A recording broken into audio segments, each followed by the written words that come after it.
Hello, hello. Come on in and join me for another Embrace Your Life chat. I am Carol C.C. Miller, your positive life strategist, peace activator, and global hugger, coming to you with another episode of Embrace Your Life chats, where we're here to focus on heightening celebrations and lessening sorrows through a positive focus. I am here Tuesdays, Wednesdays, Thursdays at 11:30 Chicago time. That is where I live. As you join me in comments, let me know where you're joining me from. And also let me know if it's the first time for you to be in the community, because this is a community. Yes, you may only see me because I'm the one on the camera, but the chat is the community interaction on what's going on with today's topic. If you have other topics you'd like me to bring a little bit more love, kindness, compassion, and peace to, please put them in the comments and I will address them another day if it's a topic I'm comfortable discussing. Before we get started, though, on today's conversation, I do like to let people know a couple of things about me.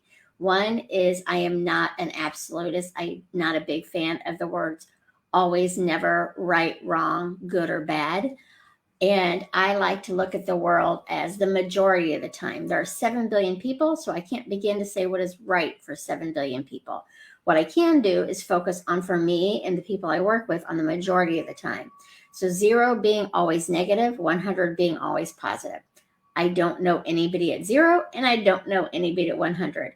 I do know people who are closer to 0 and closer to 100. So my daily practices for myself and the people I work with is to stay in the 80 to 100% the majority of the time. Frustration, anger, fear, unworthiness, all of those things visit me, but because of my daily practices, I don't stay in that space. I feel what I need to feel, and I move forward to feel a little bit better.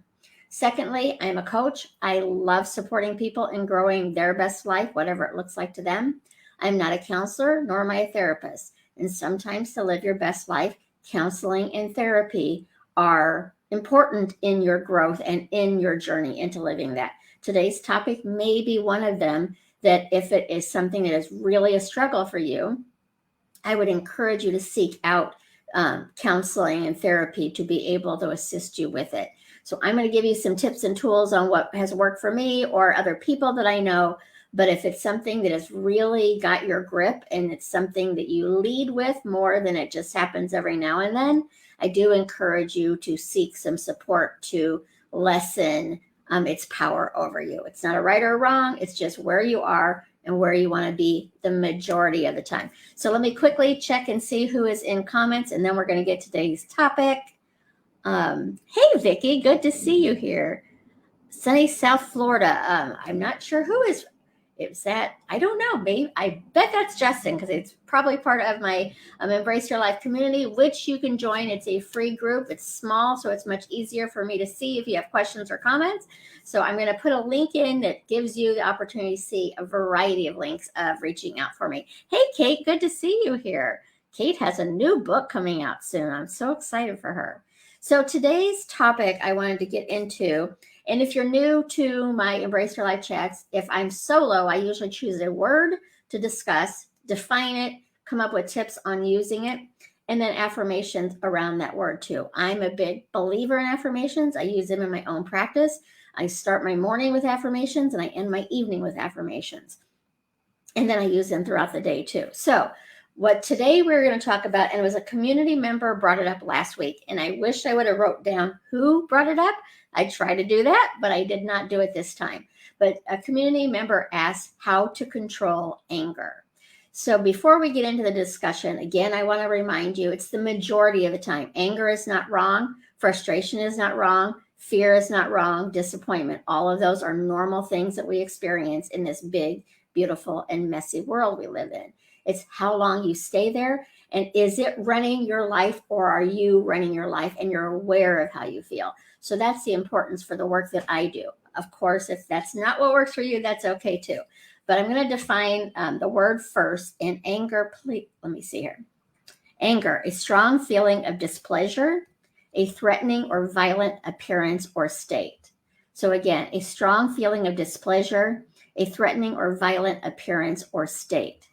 So it's really about that strong emotion. Sometimes anger is just a fleeting thing. It does not grip you. You feel it for a moment and you move on. For others, depending on what's going on, it may run your day. You may wake up in an angry mood. It may be something that you lead with because of whatever's going on in your own world. It could be from a deep hurt, from unhealed trauma, or there's so many different reasons that we can have anger as an emotion that we're dealing with. It's who do you want to be and how do you want to show up, and taking steps to get you there. So the affirmation, and if you're new to affirmations, or sometimes affirmations can come off seeming a little silly because you're just repeating a statement or you're writing it down, but it's to help replace those thoughts that are in the back of our minds that have been there since the day we were born to the day we are here. And they're generally negative thoughts that we've had about ourselves, or negative things that we've heard from others about ourselves. Now, the comments from other people may not have even been intended to be negative, but we took it in as a negative judgment on ourselves. And they're back there, and we're using those thoughts to lead our life, to make decisions on that we're not even conscious that we're using. So an affirmation is to get into refilling those thoughts into something that is believable, that is something that is affirmative in a positive way. Because an affirmation is just a statement. It's not positive, it's not negative. It's what statement is, could be positive or negative. For example, if I were to affirm that I am incredibly smart, I think all of you would agree that that is a positive statement. However, if I have recently done or truly don't feel incredibly smart, like if you make a statement and then immediately negate it, it's not a good statement for you. So if I say I'm affirming that I'm incredibly smart, but immediately think of all the incredibly not smart things I've done, even though it's a positive statement for many people, it would not be a positive statement for me. So then I would go into either changing it completely, or I'm in the process of feeling incredibly smart. I'm in the process of being incredibly smart. It can be a stretch from where you are, which is actually what it's a good thing to be. But if it's too big of a stretch for you, then a positive statement no longer works. So you want to switch that up. So today's affirmation, because we're talking about anger, is I choose peaceful thoughts, words, and actions. I choose peaceful thoughts, words, and actions. Sometimes when I'm getting frustrated or getting angry about something, I just stop. I choose peace. I choose peace. I choose peace. I choose peace. I remind myself, because this is important to me. It may not be what's important to you, so you need to figure it out for you. It's important to me on who I want to show up and who I want to be daily. The majority of the time. I would love to tell you I'm loving, kind, compassionate, and peaceful 100% of the time, but I'm not. I am that easily 80 to 100% of the time, because it's a practice of mine. Those are my top values to live by. So I go back into who do I want to be and how do I want to show up? I want to show up kind. I want to show up compassionate, loving, and peaceful. Sometimes I'm not showing up that way. And then I step back into my practices to realize anger doesn't feel good to me. Frustration doesn't feel good to me. And I come up with steps to feel a little bit better. So today, because we're talking about anger, and if you've been with me before, you know one of my very first things that I say the majority of the time is to be aware of your feelings. Be aware that you're feeling angry right now. Be aware that you're feeling sad. Be aware that you're excited and feeling good. When you're in awareness, then you get to make a choice of this feels good, I'm going to continue, or this doesn't feel good, but I need to be here still, or this doesn't feel good and I'm going to do little steps to feel a little bit better. When we're aware of how we feel, then we are living our life. When we're on autopilot, life is living us. And I suspect you can think of a time where you were just angry and you weren't even aware of the why. You weren't even really aware. You were just acting upon it without being conscious of what was going on. When we're just acting on things that we're not conscious of, then it's harder to shift and change from there. When you're aware of feeling upset, then you're in the driver's seat and you get to decide what to do next. It may be a hard decision. If you were in yesterday's conversation about the work with Byron Katie, and yesterday we went into some hard topics. So I know in comments there were quite a few people that weren't enjoying the conversation, and I totally get it. I've known the work for 10, 12 years now. I don't think I would have started with the work in yesterday's conversation. but it is about knowing where you are. And as I said yesterday, there's sometimes I want to be mad. I know I'm mad and I just need to feel it. I need to move through it rather than pretend I'm not. Often when we pretend, then it's going to come back later. It's still there. It wants to be seen. It wants to be heard, and it wants to be recognized and acknowledged. When you recognize it, acknowledge it, then you can dissipate it and you can let it move through you rather than it running your show. So be aware of your feelings. The second thing I would encourage you to do, and again, if you've been with me before, you're aware that words are incredibly powerful to me. Because I'm a word-sensitive person, I very, very rarely act out in anger in word or in action. My anger is in my thoughts, and that's where I need to work on, is when I get angry, it just goes completely in, and I have a conversation with somebody in my thoughts maybe, but I don't speak it out loud because of the way I know words are so powerful. So what I would encourage you to do is just consider these tips. And one is to, if you're feeling the anger, so you're aware of it. When we're not aware, I used to work with somebody who went from 0 to 60 in anger in a nanosecond. There was no awareness whatsoever to the reaction state. I would say the majority of us, before we get full-blown anger, we get frustrated, we might get disappointed, we're getting antsy or whatever, but we have steps that we're feeling before we get into the complete state of anger. When you feel those things bubbling up, that's when you can shift it and move through it. Still want to remind you, anger is not a bad thing. It's not a wrong thing. It's how do you feel it? How do you move through it? And how do you act when you're in it? So I ask myself, think before you speak. Does this need to be said right now? Does it need to be said by me? And does it need, wait, I just said that wrong. Does it need to be said? Does it need to be said by me? And does it need to be said right now? So that puts me back in thinking about it rather than just reacting. I'm responding rather than reacting. If somebody's coming at you and they're mad and they're yelling, it's really easy to get back into, there's the fear, wait, the flight, fright, wait, I'm going to say them wrong. It's the flight, fight, or freeze mode. So if somebody's yelling at you, you're either fighting back, you're freezing and just taking it in, or you're walking away.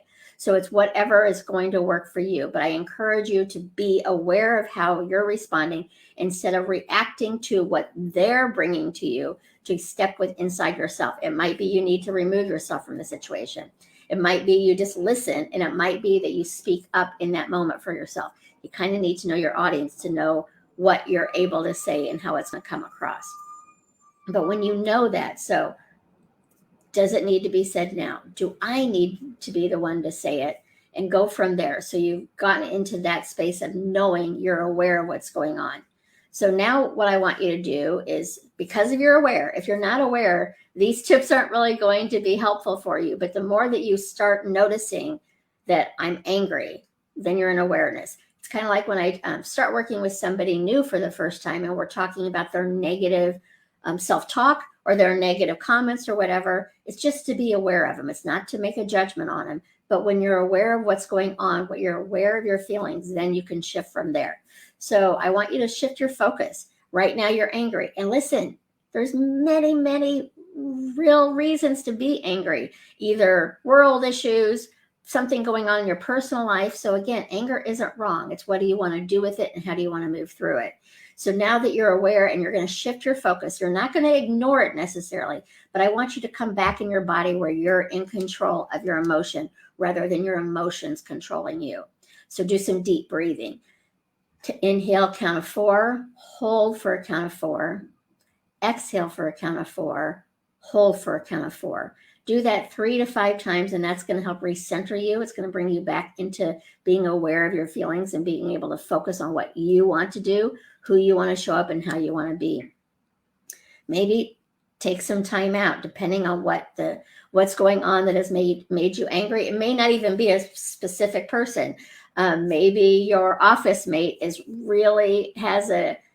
completely unorganized and messy, and that has you angry. There's so many different things that can impact your feelings and emotions on anger. So take time out for yourself. Give yourself a break. Go for a walk.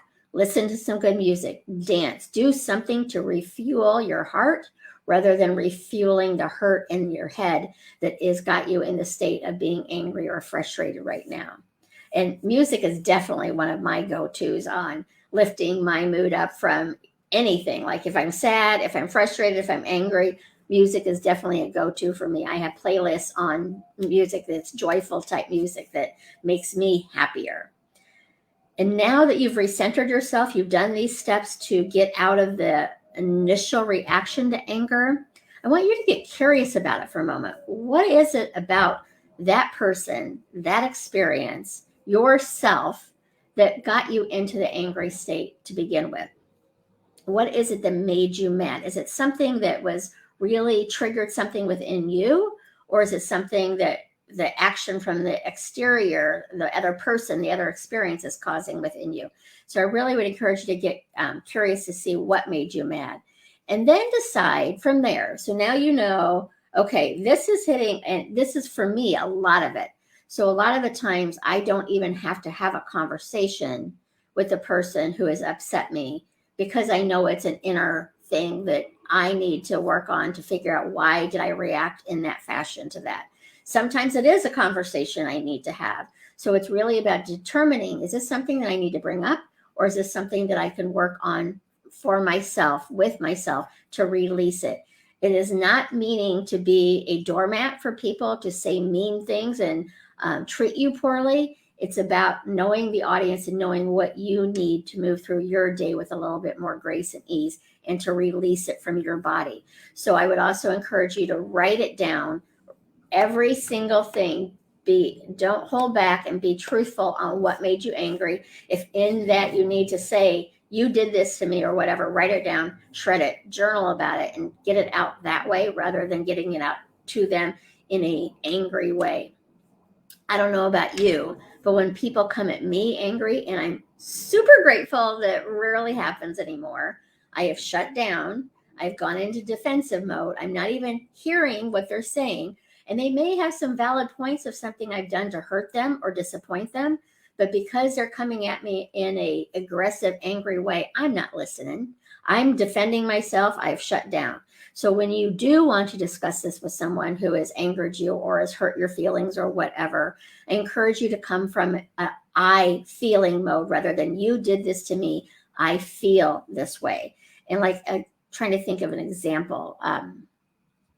An example would be, I'm upset that you didn't offer to help me, rather than you never help me. So they cannot negate your feelings. They may disagree with your feelings. They may think you're sensitive, but your feelings are your own. So speak from your truth in a gentle, respectful way. If you're wanting to be heard, if you're needing to just spew, then you can spew, and the other person's probably not going to listen. They're probably going to shut down and get defensive themselves. So if you want to truly be heard from them, approach it from a place of respect, kindness, and from I feel this way, rather than you did this to me. I feel hurt because of XYZ, and give them the opportunity to possibly hear it. Now, some people aren't ready to hear it. I'm not going to tell you this is going to work for every single situation. But when you come from the experience of sharing your feelings rather than sharing your anger, there's a likelihood that you are going to be heard, or a farther more likelihood that you're going to be heard, rather than if you just turn to yelling back at them or yelling, starting it.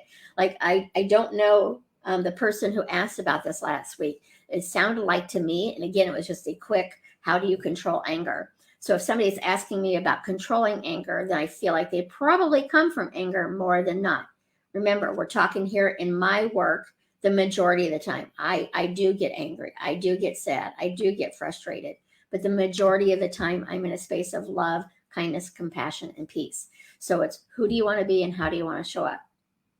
So if you find that anger is ruling your life the majority of the time, which majority would be 51%, then I would encourage you to seek these tools possibly. But if it's running your life even more, and you're more in the 60, 70, 80% in the angry state, I encourage you to seek support of counseling and therapy that is geared towards helping with anger management issues, because you deserve to feel kind. You deserve to feel loving, compassionate, and peaceful. the majority, I think that's where we're born into. Now, there is some hardwired psychological issues that, again, so I'm talking about the majority of us are born loving, kind, compassionate, and peaceful. So if you're in that state of anger and something has happened in your past, childhood, whatever, that has not been healed, and so your first reaction to almost anything is triggering something within, I really encourage you to seek out that support. That, I would say, is past a coaching support, but you might find a coach that's going to help you with that too. I think that would be a bigger service for you to look into some counseling and therapy, or a coach that is actually trained in dealing with anger. That is not my training. That is not my go-to. So I would not want to be the one to support you through that, because I don't have the tools to do that for you, to serve you the best way that you need served. So I would encourage you to seek that out. So again, today's topic is anger. The definition is a strong feeling of displeasure, a threatening or violent appearance or state. The affirmation: I choose peaceful thoughts, words, and actions. And I just encourage you, wherever you find yourself today in that space, is to know that you're worthy of feeling calm. You're worthy of feeling peaceful. You're worthy of feeling joyful. So whatever steps you need to do to get you there, I encourage you to look for them. Whether it's finding a coach, a counselor, therapist, a clergy person, your best friends, create that support team to help you live your best life. Now I'm going to go into comments here and see if there's any questions. Yes, Brian, awareness. I don't know how you move forward if you're not aware. A lot of us, and I can get on autopilot too, but because of my daily practices, I stay in awareness a lot more. And the majority of the time I am aware of how I feel. So actually, sometimes I get frustrated with myself that I'm getting frustrated. And I realize I'm feeding the energy of frustration by doing that. So I acknowledge it. It wants to be heard. Anger wants to be heard. Frustration, all of the feelings want to be heard and acknowledged. And I just am aware, and I move forward to feeling a little bit better. Good to see you here, Brian. I don't see any other comments or questions. Stacia, you asked me, Stacia, I think it was yesterday, actually, you asked about, because we talked about the fear of a friend dying when Paul was mentioning that, and you asked about how to move through that when it is true, when someone has that diagnosis of terminal illness or something, and how to manage that. I will try to cover that. I probably won't be next week. I'm going to need to work on that. I will work on that. But yeah, I will work on that. My mom passed 3.5 years ago. Still, even though the majority of the time I find about it, it still touches me. So I do have something to say about that, because actually, even though we don't want to lose our loved ones, there is a deep beauty in the experience as well. Painful, yes, but there is a beauty to it too, that one of these days I'm going to try to discuss without crying. So remind me later, Stacia, and I will cover that another excuse me, another day. Fear is biggest factor takes out of present moment. Yes, Shri. Excuse me, I would tickle my throat. And fear is not a wrong thing. Fear, my goodness, that tickle. Fear is a barometer for me. It reminds me when I'm focused on what I don't want, rather than I'm focusing on what I do want. Goodness. It reminds me that sometimes fear is there to say, don't cross the street right now. So it's not a wrong thing to feel. It's what do you want to do with it, and how much power do you want to give your fear? Do you want to have your fear being the barometer for you to realize, this doesn't feel good. What will feel a little bit better? Or sometimes fear is running the show because of what's going on. So I definitely will hope people realize I am not a all or nothing person. So fear can be very, very helpful, and it can also be overtaking and overwhelming. Know how you feel. Be aware of how you feel through it, and that allows you to move through it quicker, or gentler, I guess I should say. Sometimes we don't move through fear quickly either. Oh, good. Brian, glad to have you here. And thank you, Stacia. 14 years ago. Yep, my father passed many years before. Had a great relationship with him too.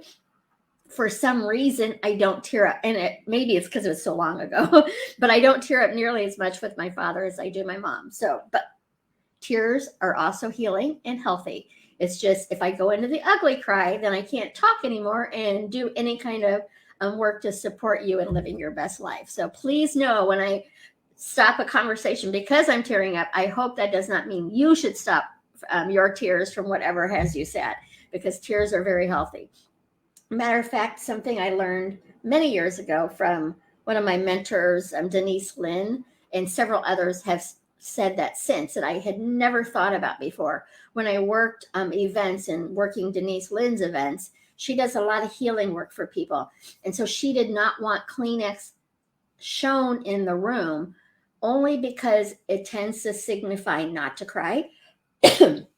And crying is healing. So it's really about knowing of supporting somebody while they're moving through things, rather than, oh, here's a tissue, stop crying, it's going to be okay. And that used to be who I was, because I wanted to make people feel better. But you need to feel your feels, move through your feels to get to the better, instead of stuffing them in and ignoring them and pretending they don't exist. So I hope you understand that tears are healthy. I just know that I could go into an ugly cry and we won't get anything done.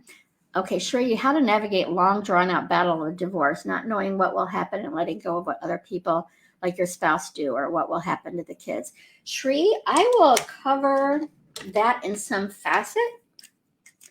I am not a counselor therapist, so let me see how I can bring a little bit more love, kindness, compassion, and peace to that, Shri. But I think it's a great topic about how do you move through a really hard time in your life and stay within yourself. So let me see what I can do with that, Shri. And it's good to see you here too. It's been a while since I've seen you. Moving through divorce. And I do know that there is, I'm not married, so I can't, or divorced, so I can't help you with that specifically. But there is called conscious uncoupling. I think, because I know you've been part of the Byron Katie work for a while, so I know your situation a little bit more. That has to, for it to work the best, both people have to be on board with it. But we're going to talk about what we have control over and how we can move through things, even if our loved ones aren't on the same page with us. So maybe that will be a topic that I bring up next week. That's a great topic. I just need to do some thinking around it, and I'll let you know. But tomorrow I have Shauna Fisher is joining me, and she is an animal communicator. So she will be able to share messages from your animals who are alive. Maybe you have a new pet that you're trying to figure out. Maybe they're going through some health issues, and the animals that have crossed the rainbow bridge. So I have her on the second Thursdays of the month, and I love, love, love, love talking to her. So I will have her tomorrow. Oh, you have that book, Conscious Uncoupling, Better Apart and Radical Compassion. Well, let me know what you think about it, and hopefully it gives you some tips too. But I will approach that subject probably next week from my lens, which is not a couples counselor. So I just want to make sure people are aware of that too. Yes, tears are so helpful. When I started therapy, all I did for about 3 sessions was cry, and it felt so good. Yes, yeah, they are very, very helpful. And I have learned to embrace my own tears. Took a long time because I wasn't fond of them. I was totally fond of, not only fond of, that's not the right word. I was honored when people felt vulnerable enough to me to cry and me support them. I was not comfortable getting that support from others. So it's something that was one of my daily practices that I've had to work on, is to be vulnerable with other people and allowing them to support me when I'm going through a challenging time. I love supporting other people when they're going through a challenging time, but you know what? You also have to be good at receiving too. So it's receiving and giving, receiving and giving. So let me see. I don't see any other comments here. So I'm going to let you go and have a wonderful day. And know if anger is part of your day, that's okay. What do you want to do with it? And how do you want to move through it? Sometimes you want to stay in it for a while because it needs to be expressed. Sometimes you're able to, like, oh, this doesn't feel good, and stop it right there in that moment. It's not right or wrong to be angry. It's not right or wrong to feel sad or any of those emotions. It's what do you want to do with them and how do you want to move through them? When we're in an angry state, sometimes we want others to join us. So we're going to get into the blame, shame, and complain mode. And for me, again, we're talking the majority of the time, when I'm in blame, shame is far too powerful for me. So I don't know of when I've gone into shame. I catch myself actually if I don't even like saying the word shame on you jokingly. So I do get into blame and I do get into complain. When I'm in that space of blame and complain, I am not in my heart. I am not in solutions. I am focused on what I don't want rather than what I do want.